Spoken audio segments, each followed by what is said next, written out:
So good morning everyone, welcome to newspaper decoded. आज हम 27 अगस्त का द हिंदू न्यूज़पेपर देख लेते हैं। तो जो फर्स्ट न्यूज़ है यहाँ पर, जैसे कि हमें पता है कि अमेरिका ने पहले से ही 25% टैरिफ लगाया था 7 अगस्त से।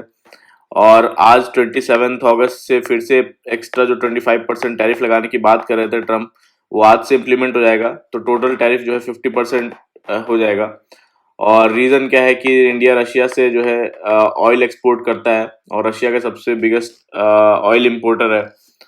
तो इसमें जो एग्जम्पशंस दिए गए हैं उसमें कौन कौन से सेक्टर्स आते हैं, जैसे आयरन हो गया, स्टील, एल्यूमिनियम प्रोडक्ट्स, और पैसेंजर व्हीकल्स हो गई जैसे एसयूवीज हो गई, सेडान्स हो गई, वैन्स, ट्रक्स, ये सब। सेमी सेमी फिनिश्ड कॉपर भी है एग्जम्पशन में। और इससे इंडियन गुड्स जो है 30 से 35% ज़्यादा महंगे हो जाएंगे अमेरिका में, as compare to China, Vietnam, Cambodia, Philippines, इन सब के प्रोडक्ट्स से। इसी के चलते पीएम मोदी ने वोकल फॉर लोकल का नारा दिया। और मिनिस्ट्री ऑफ एक्सटर्नल अफेयर्स ने जो है इन टैरिफ्स को अनजस्टिफाइड, अनफेयर और अनरीजनेबल कहा। लेकिन अभी तक कोई काउंटर टैरिफ्स अनाउंस नहीं हुए हैं। और आरबीआई गवर्नर ने भी बोला है कि जितने भी अफेक्टेड सेक्टर्स हैं उनको सपोर्ट किया जाएगा। और चाइना ने इस मुद्दे पर जो है इंडिया को सपोर्ट किया है। और 30 अगस्त को जो है तियानजिन में मोदी जी और जी जिनपिंग की मीटिंग है। इस इशू पे जो है वो डिस्कशन हो सकता है। नेक्स्ट न्यूज है यहाँ पे, supreme court asks why judiciary can't review in action of governors on bills. तो यहाँ पर केस ये है कि जो भी बिल्स आते हैं स्टेट लेजिस्लेचर से गवर्नर के पास असेंट के लिए, तो गवर्नर बहुत सालों तक जो है वो पेंडिंग रखते हैं बिल और उस पर साइन नहीं करते। तो इस पे बेसिकली, जैसे तमिलनाडु में 2020 से बिल्स पेंडिंग है, तो इस पे सुप्रीम कोर्ट का ऑर्डर आया था कि अगर गवर्नर 3 मंथ्स तक किसी बिल पर कोई डिसीजन नहीं लेते हैं तो उसको डीम्ड एसेंट जो है माना जाएगा। मतलब डीम्ड एसेंट वो पास माना जाएगा। तो इस चीज पे सेंटर और कुछ स्टेट्स ने जो है सवाल उठाए थे कि क्या कोर्ट ये टाइमलाइन जो है वो सेट कर सकती है क्या। तो वही सीजेआर गवई, बी आर गवई जी का बोलना है कि अगर गवर्नर के रिपोर्ट के बेसिस पे अगर प्रेसिडेंट्स रूल लगाया जा सकता है और उस डिसीजन को रिव्यू किया जा सकता है बाय द कोर्ट्स, तो फिर गवर्नर का बिल्स को ईयर तक पेंडिंग रखना क्यों जुडिशियल रिव्यू के बाहर रहे, वो भी जुडिशियल रिव्यू के अंदर रहना चाहिए। और उन्होंने बोला कि डॉक्टर बी आर अम्बेडकर का कहना था कि जो सेंटर और स्टेट्स हैं वो अपने अपने डोमेन में काम करेंगे, है ना, जब तक कोई इंटरनल इमरजेंसी नहीं है। और मतलब गवर्नर की डिस्क्रिशनरी पावर वो अनलिमिटेड नहीं हो सकते। तो उन्होंने बोला कि जो है अगर गवर्नर 2020 से 2025 तक बिल्स को रोक कर बैठे हैं तो क्या कोर्ट कुछ नहीं कर सकती। ये तो अनकॉन्स्टिट्यूशनल होगा। फिर देखते हैं इसमें फाइनल डिसीजन क्या आता है। फिर जो नेक्स्ट न्यूज है यहाँ पे, Australia cites anti semitic attacks to cut ties with Iran. तो एंटी सेमेटिक अटैक्स क्या होते हैं? बेसिकली ऑस्ट्रेलियन पीएम ने ईरान पर जो है डायरेक्ट इल्जाम लगाया है कि उन्होंने ऑस्ट्रेलिया में ये एंटी सेमेटिक अटैक्स ऑर्गेनाइज किए हैं। जो सेमेटिक शब्द है ये ज्यूइश लोगों के लिए जो है वो इस्तेमाल किया जाता है, उनके एथनिक लिंग्विस्टिक ग्रुप से आया है। जब कोई भी एक्शन, कमेंट या अटैक जो है स्पेसिफिकली ज्यूज को टारगेट करता है, उनकी आइडेंटिटी, रिलीजन या कम्युनिटी के बेसिस पे, तो एंटी सेमेटिक अटैक बोलते हैं उसे। यहाँ पे ऑस्ट्रेलिया के पीएम ने ईरान पे इल्जाम लगाया है कि वो डायरेक्टली एंटी सेमेटिक अटैक्स में ऑर्गेनाइज किए उन्होंने, जैसे कि आर्सन अटैक हो गया, फायर अटैक हो गया। और तो बेसिकली वहाँ पे ईरान के जो एम्बेसडर हैं उनको ऑस्ट्रेलिया से एक्सपेल कर दिया गया। और ऑस्ट्रेलिया ने भी अपने डिप्लोमेट्स जो है वापस बुला लिए। अब वो एक थर्ड पार्टी में बेस रहेंगे। उनका कहना है ये अटैक्स वहाँ के सोशल जो कोहेजन है उसको तोड़ने की कोशिश थे। फिर जो नेक्स्ट न्यूज़ है यहाँ पे राजस्थान के सीएम जो है वो बोल रहे हैं, गोल दे रहे हैं कि हमें राजस्थान को, डेवलप्ड राजस्थान बाय 2027 जो है विजन वो अचीव करना है। फिर जो नेक्स्ट न्यूज़ है यहाँ पे, बिहार कैबिनेट ने एक नई इंडस्ट्रियल स्कीम लॉन्च की है, Bihar industrial investment promotion package 2025। उसमें बेसिकली गोल क्या है कि इंडस्ट्रियल जो इन्वेस्टमेंट है उसको अट्रैक्ट करना, स्पेशली बिग टिकट प्राइवेट जो प्रोजेक्ट्स हैं उन पे। तो इसमें बेसिकली क्या करेंगे, वो फ्री लैंड ट्रांसफर कर रहे हैं इन्वेस्टर्स को। जैसे कि 1 रुपए का टोकन अमाउंट दिया जाएगा और मान लीजिए 100 करोड़ का कोई इन्वेस्टमेंट करता है और 1000 डायरेक्ट जॉब्स क्रिएट कर रहा है, तो उसको 10 एकड़ लैंड जो है वो फ्री दी जाएगी। इसी तरह 1000 करोड़ का इन्वेस्टमेंट कर रहा है अगर, तो 25 करोड़ एकड़ जो है फ्री लैंड दी जाएगी। इस तरह की स्कीम है वहाँ के इंडस्ट्रियल डेवलपमेंट को और जॉब क्रिएशन बढ़ाने के लिए। फिर जो नेक्स्ट न्यूज़ है यहाँ पे कुट्टी आरडी कोकोनट के बारे में है। कुट्टी आरडी कोकोनट के लिए अप्लाई किया है, उसके लिए अप्लाई किया करने का प्रोसेस में है जीआई टैग इंडिकेशन के लिए। तो ये कहाँ पे है, बेसिकली ओरिजिन इसका जो है कुट्टी आदि केरला में है। और इस कोकोनट का फीचर क्या है कि ये बहुत ज़्यादा हाई यील्डिंग होता है और अब जो है 5 साल के अंदर ही यील्ड स्टार्ट कर देता है और पेस्ट और जो है ड्रॉट जो है रेजिस्ट कर लेता है। लाइफ एक्सपेक्टेंसी की बात करें तो 100 से ज़्यादा साल चलता है और बड़ा और हैवी होता है काफ़ी और ज़्यादा ऑयल प्रोड्यूस करता है। तो दूसरे देश जो कोकोनट वैरायटीज़ है वो इस जगह पे वो टिक नहीं पाते हैं, क्योंकि ये बेसिकली वहाँ का जो वेदर है और डिजीज़ है दोनों विद स्टैंड कर लेता है।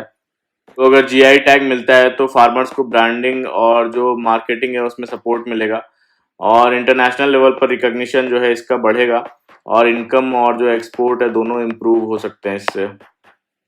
जीआई टैग बेसिकली एक साइन या टैग होता है जो बताता है कि कोई प्रोडक्ट, कोई एग्रीकल्चरल, हैंडीक्राफ्ट, फूड आइटम अपना स्पेसिफिक जोग्राफिकल रीजन से बिलोंग करता है। उसकी प्रोडक्ट की क्वालिटी, रेपुटेशन और यूनिकनेस डायरेक्टली उस जगह से लिंक्ड होती है। जो नेक्स्ट न्यूज़ है यहाँ पे मोदी जी बेसिकली जो है 29 और 30 अगस्त को जापान विजिट करेंगे और जहाँ पे उनका मेन फोकस होगा क्वाड जो ग्रुपिंग है जिसमें इंडिया, जापान, यूएस और ऑस्ट्रेलिया है, जो इंडो पैसिफिक रीजन में पीस, स्टेबिलिटी और जो प्रॉस्पेरिटी है उसको प्रमोट करने के लिए इम्पोर्टेंट है। तो उसमें बेसिकली कॉपरेशन होगा health, emerging technology, supply chain resilience और इंफ्रास्ट्रक्चर का। तो अब बेसिकली जापान जो है वो E10 कोचेस इंडिया को ट्रांसफ़र करने वाला है, तो उसके लिए इम्पोर्टेंट होगा। और जो बुलेट ट्रेन प्रोजेक्ट है मुंबई से अहमदाबाद, उसके लिए इम्पोर्टेंट है। दोनों लीडर्स जो है semiconductor, artificial intelligence, space, defence, economic security, इस पर भी एग्रीमेंट साइन करने वाले हैं। फिर जापान के बाद जो चाइना जाएंगे, चाइना में तियानजिन में जो है वहाँ के प्रेसिडेंट से मिलेंगे और फिर उसके बाद में जो है टेररिज्म पर एक टफ स्टैंड जो है एक्सपेक्ट कर रहे हैं और वहाँ पे संघाई कोऑपरेशन ऑर्गेनाइजेशन समिट जो होने वाला है उसको भी अटेंड करने वाले हैं। फिर जो नेक्स्ट न्यूज़ है यहाँ पे air chief warns against hasty theatrisation plans, suggest को जॉइंट कोऑर्डिनेशन सेंटर। तो यहाँ पे थिएटराइजेशन की बात कर रहे हैं एयर चीफ की, उसको एक्सपेडाइट करना चाहिए। तो थिएटराइजेशन क्या होता है? थिएटराइजेशन बेसिकली का इसका मतलब होता है कि देश की जो आर्म्ड फोर्सेज हैं, जैसे कि आर्मी हो गई, नेवी हो गई और एयरफोर्स हो गई, ये सब अलग अलग कमांड स्ट्रक्चर में चलाने के बजाय एक कंबाइंड जो है थिएटर कमांड सिस्टम बनना चाहिए। एक थिएटर का मतलब है कि एक ज्योग्राफिकल एरिया की, जैसे कि नॉर्दर्न बॉर्डर हो गया, वेस्टर्न बॉर्डर हो गया, है ना, मैरीटाइम एरिया हो गया। हर थिएटर कमांड के अंदर जो तीनों सर्विसेज जो है वो उनके रिसोर्सेज एक ही कमांडर के अंडर रखे जाएं, ताकि रिस्पॉन्सिबिलिटी और जो कोऑर्डिनेशन है वो फास्ट हो सके, स्पेशली वॉर या कॉन्फ्लिक्ट के टाइम पे। फिर जो नेक्स्ट है यहाँ पॉलिटिकल न्यूज़ है। एक एनएसएसओ का सर्वे है गवर्नमेंट और प्राइवेट स्कूल्स के बारे में। उसमें क्या बोला गया है कि जो गवर्नमेंट, अगर एवरेज खर्चे की बात करें, एवरेज एक्सपेंडिचर एक गवर्नमेंट स्कूल और जो प्राइवेट स्कूल है उसमें, तो एक गवर्नमेंट स्कूल पे पर चिल्ड्रन जो है 2,863 रुपये जो है वो खर्च किए जाते हैं और अब वहीं प्राइवेट की बात करें तो लगभग 25,000 के आसपास खर्च किए जाते हैं, 25,002 रुपये। और मतलब कि 9 गुना लगभग ज़्यादा खर्च किया जाता है एवरेज एक चिल्ड्रन पर प्राइवेट स्कूल में compare to private government school. इनमें से लगभग 27% जितने भी स्टूडेंट्स हैं वो सारे कोई ना कोई प्राइवेट जो है कोचिंग लेते हैं और ये अर्बन एरियाज़ में ज़्यादा है। अर्बन एरियाज़ में 30% के आसपास है और रूरल में 25%। और एनरोलमेंट की बात करें, गवर्नमेंट स्कूल्स में लगभग 55.9% बच्चों का एनरोलमेंट है और प्राइवेट स्कूल्स में 31.9% स्टूडेंट्स। और फंडिंग की बात करें, सिर्फ इनमें से 1.2% स्टूडेंट्स जो है स्टूडेंट स्कॉलरशिप से अपना एजुकेशन वो पूरा करते हैं। सबसे बड़ा जो खर्चा आता है वो कोर्स फीस का आता है, फिर उसके बाद में टेक्स्ट बुक और स्टेशनरी का आता है और अर्बन स्टूडेंट्स का खर्चा रूरल से ज़्यादा है। सब कुछ फाइंडिंग्स हैं एनएसएसओ की गवर्नमेंट स्कूल्स और प्राइवेट स्कूल्स के कंपैरिजन में। फिर यहाँ पे real money gaming firms unlikely to contest ban. तो जैसा कि हमें पता है कि गवर्नमेंट ने रियल मनी गेमिंग जो एप्स हैं उन पे बैन लगा दिया, जैसे पोकर हो गया, रमी, लूडो, फैंटेसी क्रिकेट, इन सब पे जिसमें मनी या स्टेक इन्वॉल्व होता था।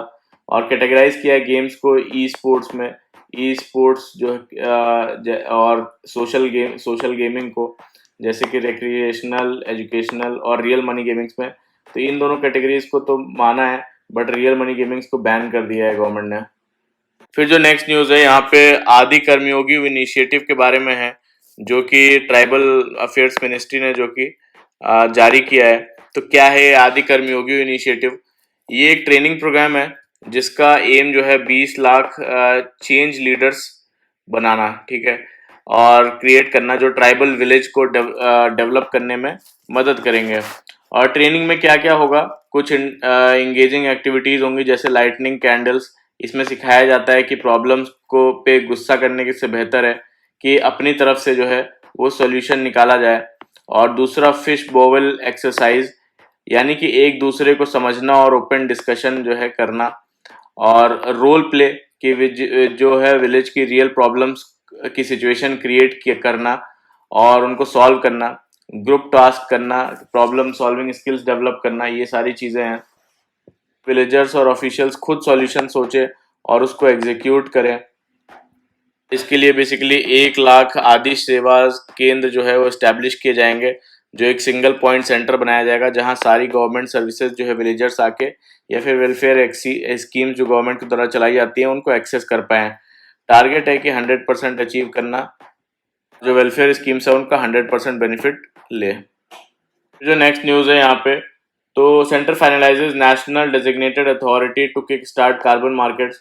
तो ये न्यूज़ जो है बेसिकली जो पेरिस एग्रीमेंट हुआ था 2015 में, उसके आर्टिकल 6 से रिलेटेड है, जिसमें कि एक कार्बन एमिशन जो है ट्रेडिंग मार्केट बनाने की बात हुई थी। तो इसमें बेसिकली आर्टिकल 6 में क्या है कि एक स्पेशल प्रोविजन है जो कि अलाउ करता है कि कोई भी कंट्री एक दूसरे के साथ अगर एमिशन रिडक्शन क्रेडिट्स हैं तो उन रिडक्शन जो क्रेडिट्स हैं उनको ट्रेड कर सके। मतलब अगर एक कंट्री अपने टारगेट से ज़्यादा एमिशन को, कार्बन एमिशंस को रिड्यूस करती है, तो वो एक्स्ट्रा जो क्रेडिट्स उसके पास हैं वो दूसरी कंट्री को बेच सकती है। तो इसी के लिए अभी एक नेशनल डेजिग्नेटेड अथॉरिटी बनाई गई है, जो आर्टिकल 6 के अंडर मैंडेटरी भी है बनानी, जो कि एक 21 मेंबर कमिटी होगी, जिसका हेड कौन होगा? एनवायरनमेंट मिनिस्ट्री के जो सेक्रेटरी हैं वो होंगे। और इसमें मिनिस्ट्री ऑफ एक्सटर्नल अफेयर्स और स्टील, रिन्यूएबल एनर्जी और नीति आयोग के जो है ऑफिशियल्स भी होंगे। का काम क्या होगा बेसिकली एनडीए का, कि वो डिसाइड करना कि कौन से प्रोजेक्ट्स जो है वो एमिशन रिडक्शन के लिए, ट्रेडिंग के लिए एलिजिबल होंगे। इन प्रोजेक्ट्स को इवेलुएट करना, अप्रूव करना, ऑथराइज करना, ये सब काम होगा। और जो ट्रेडिंग के लिए एक्टिविटीज़ को नेशनल सस्टेनेबल गोल्स और प्रायोरिटीज़ के हिसाब से अपडेट करना। फिर जो नेक्स्ट है यहाँ पे आर्टिकल है, the election commission ring fence is the constitution and the law.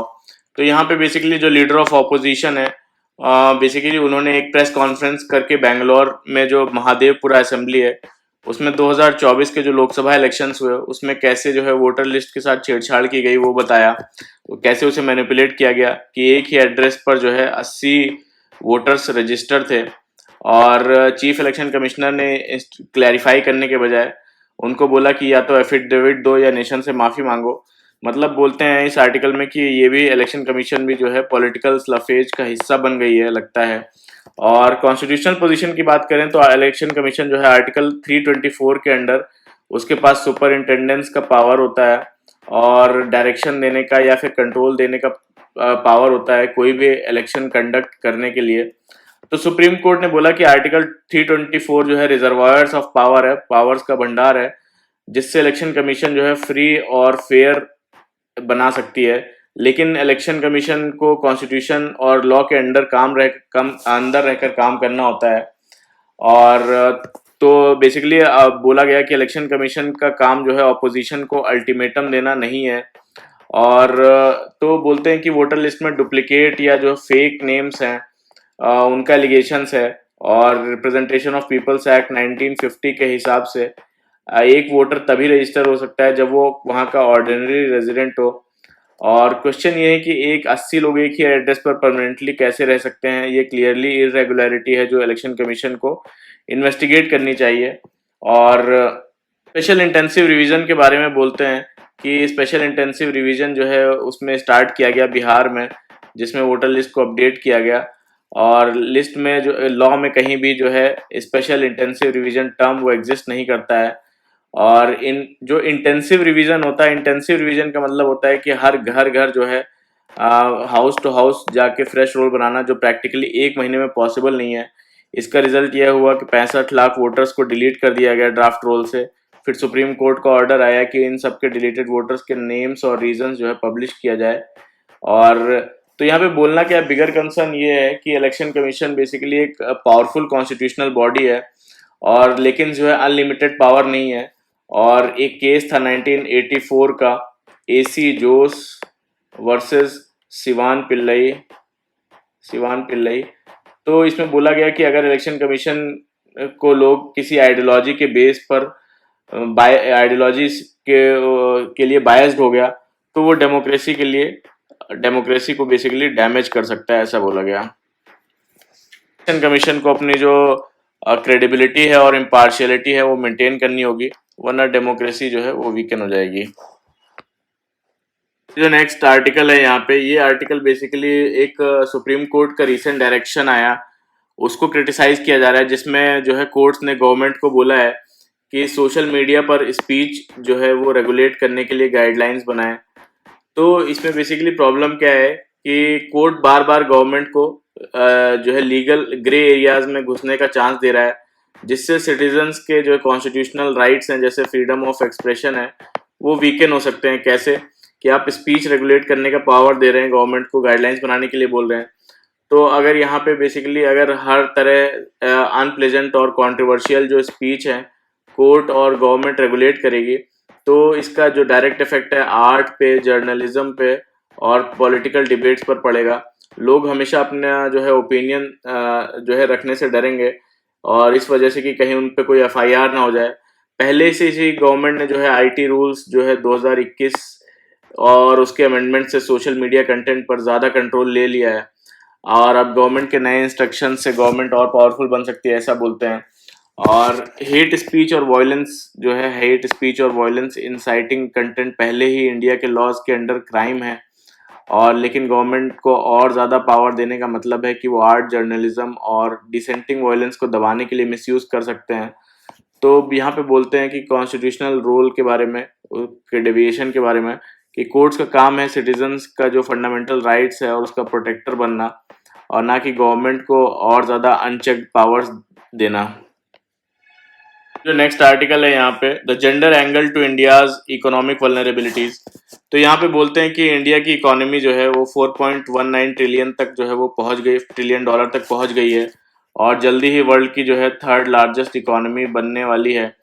लेकिन अब एक बड़ा चैलेंज है कि यूएस प्रेसिडेंट ने 50% टैरिफ लगा दिया है कि इंडिया के एक्सपोर्ट्स पर, और इससे जो है इंडिया की जीडीपी जो है वो 1% से जो है गिर सकती है।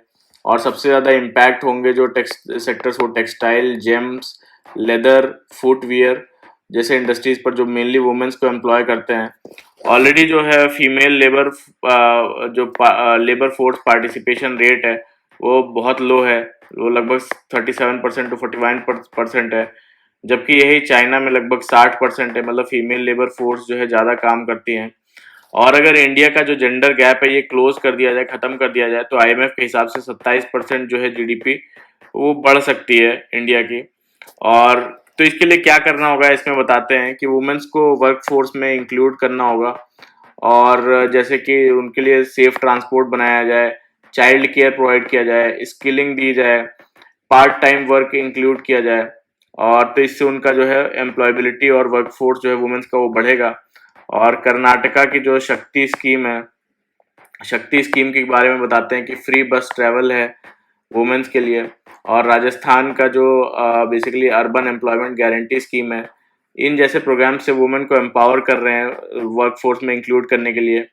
और अगर गिग इकोनॉमी की बात करें, तो गिग इकोनॉमी जैसे कि जो है जो लोग फॉर्मल एम्प्लॉयड नहीं होते हैं लेकिन पार्ट टाइम वर्क करते हैं, जैसे अर्बन कंपनी हो गई, ओला हो गए, जोमेटो हो गए, इनमें जो काम करते हैं, तो उनको वुमेन्स को सेफ और फ्लेक्सिबल जॉब दे रही हैं ये। और आज का चैलेंज सिर्फ यूएस टैरिफ का नहीं है, बल्कि इंडिया के अंदर की प्रॉब्लम्स भी हैं, वुमेन्स को ना एम्पावर करना। और अगर इंडिया अपनी वुमेन्स को एम्पावर करे तो वो अपनी डेमोग्राफिक डिविडेंड को यूज करके एक ट्रू ग्लोबल पावर बन सकता है, नहीं तो अपॉर्चुनिटीज जो बोलते हैं कि वो मिस हो जाएंगी। जो नेक्स्ट है यहाँ पे, what is the air drop test conducted by ISRO. तो बेसिकली यहाँ पे 24 अगस्त को इसरो ने अपना पहला integrated air drop test one successfully complete किया। तो क्या है ये integrated air drop test? Basically यहाँ पे एक 5 टन डमी क्रू, जैसे कि डमी क्रू कैप्सूल को हेलीकॉप्टर से ड्रॉप किया गया ताकि पैराशूट सिस्टम टेस्ट हो सके। ये है क्या है, जो गगनयान मिशन है हमारा, गगनयान मिशन में जो एस्ट्रोनॉट्स हैं, इंडियन एस्ट्रोनॉट्स, उनको लो अर्थ ऑर्बिट में भेजने का प्लान है। फिर वहां पे सक्सेसफुल री एंट्री और लैंडिंग का प्लान है अर्थ पे। तो वही री एंट्री और लैंडिंग जो है उसको एक्सपेरिमेंट करने के लिए एयर ड्रॉप टेस्ट परफॉर्म किया गया, हेलीकॉप्टर से ड्रॉप किया गया डमी क्रू, और जो कि सक्सेसफुल रहा और पैराशूट टेस्ट सिस्टम टेस्ट हुआ। और तो सक्सेसफुली स्प्लैश डाउन हुआ ये टेस्ट। और टेस्ट का पर्पस था इंश्योर करना कि जो है एस्ट्रोनॉट्स के लिए री एंट्री के जो टाइम कैप्सूल सेफली जो है लैंड कर सके। तो क्रू सेफ्टी के लिए पैराशूट्स बहुत ज़रूरी है। अगर पैराशूट्स फेल हो गए तो एस्ट्रोनॉट्स की जान खतरे में पड़ सकती है। और नेक्स्ट स्टेप ये है कि जो है अनक्रूड जीवन मिशन प्लान्ड है, जिसमें कि व्योम मित्रा ह्यूमनॉइड जो है, उसके साथ कंडक्ट किया जाएगा। और फिर उसके बाद में ह्यूमन स्पेस फ्लाइट H1 जो है वो पॉसिबल है, expected around 2027। Long term goals ये हैं कि 2035 तक एक भारतीय अंतरिक्ष स्टेशन बनाना, है ना, जैसे इंटरनेशनल स्पेस स्टेशन है वैसे ही भारतीय अंतरिक्ष स्टेशन बनाना। और 2040 तक इंडियन क्रू को मून पे लैंडिंग कराना। तो नेक्स्ट न्यूज़ है यहाँ पे, why has the import duty on cotton been suspended. तो अभी बेसिकली है क्या है कि जो है 2021 में गवर्नमेंट ने ड्यूटी लगाई थी, कॉटन इम्पोर्ट ड्यूटी लगाई थी, ताकि जो इंडिजिनस हमारे यहाँ के फार्मर्स हैं उनको प्रोटेक्ट किया जा सके। और उस टाइम पे ज़्यादा प्रोडक्शन था 2021 में, लेकिन अब शॉर्टेज हो गई है और अभी प्रोडक्शन जो है कॉटन का वो गिर गया है। सिर्फ 294 लाख जो है बेल्स ही प्रोड्यूस हुआ है, जो पिछले 15 साल का लोवेस्ट है। तो एक कॉटन एक मेन रॉ मटेरियल क्रॉप है टेक्सटाइल के लिए। लगभग 6 मिलियन जो है फार्मर्स वो उगाते हैं इसे। और इस वजह से गवर्नमेंट ने 11% इम्पोर्ट ड्यूटी जो है जो पहले लगाई थी वो हटा दी है, ताकि और इम्पोर्ट किया जा सके कॉटन, क्योंकि प्रोडक्शन कम हुआ है। और इम्पोर्ट्स जो है वो बेसिकली अभी रिकॉर्ड हाई है, और इम्पोर्ट किया जा रहा है ऑस्ट्रेलिया से, ब्राज़ील से, यूएस से, इजिप्ट से, इन सब से। फार्मर्स बोल रहे हैं अगर इम्पोर्ट ड्यूटी हटाते हैं तो उनको नुकसान होगा और उनका कॉटन उगाने में इंटरेस्ट कम होगा। जो टेक्सटाइल इंडस्ट्रीज हैं वो बोल रहे हैं कि उनके लिए फ़ायदा है और उनको इंटरनेशनल जो है लेवल प्लेइंग फील्ड मिलेगा, ताकि उन्हें कोई सस्ता है इम्पोर्टेड कॉटन मिले, ताकि वो प्रोडक्ट्स जो है बाहर कॉम्पिटिटिव प्राइसेस पे बेच सकें। ये बेसिकली एक स्टेबल कॉटन इम्पोर्ट और एक्सपोर्ट पॉलिसी चाह रही है। फिर जो नेक्स्ट न्यूज़ है यहाँ पे, centre cuts wheat stock limits to manage food security. तो यहाँ पे सेंटर ने बेसिकली वीट की जो स्टॉक लिमिट है उसको कम कर दिया है, ताकि जो है होर्डिंग और जो स्पेकुलेशन है उसको जो है कम किया जा सके। और एक स्टेप है ताकि मॉडरेट किया जा सके प्राइसेस जो है वीट के before the festive season. Wheat production जो 2024-25 में हुआ है वो लगभग 1175.07 लाख मेट्रिक टन है। काफ़ी ज़्यादा एम्पल अवेलेबिलिटी है। तो नेक्स्ट न्यूज़ है यहाँ पे, China Russia ties are the most stable in the turbulent world, Xi Jinping. तो यहाँ पे बेसिकली पुतिन इस रशिया जो है के जो प्रेसिडेंट है पुतिन इस वीकेंड चाइना को विजिट करने वाले हैं। तो जी जिनपिंग ने बोला है जो चाइना के रशिया के रिलेशन है सबसे ज़्यादा स्टेबल है, मैच्योर है और स्ट्रेटेजिकली इम्पॉर्टेंट है। और दोनों कंट्रीज अपने सिक्योरिटी और डेवलपमेंट इंटरेस्ट को प्रोटेक्ट करें, ग्लोबल साउथ को यूनाइट करें। और चाइना और रशिया के जो टाइज हैं यूक्रेन जो वॉर है उसके बाद और ज़्यादा डीप हुए हैं और डीपन हुए हैं। और चाइना ने कभी रशिया को ओपनली क्रिटिसाइज नहीं किया, ना ही ट्रूप विड्रॉल्स की डिमांड की है। और वेस्ट को भी लगता है चाइना इनडायरेक्टली रशिया को सपोर्ट करता है। तो ये था पूरा आज का हमारा द हिंदू का न्यूज़ डिस्कशन। तो प्लीज़ अच्छा लगा हो तो लाइक करिएगा मेरा वीडियो, कमेंट करिएगा और सब्सक्राइब भी कर लीजिएगा मेरा channel. Thank you very much for the discussion.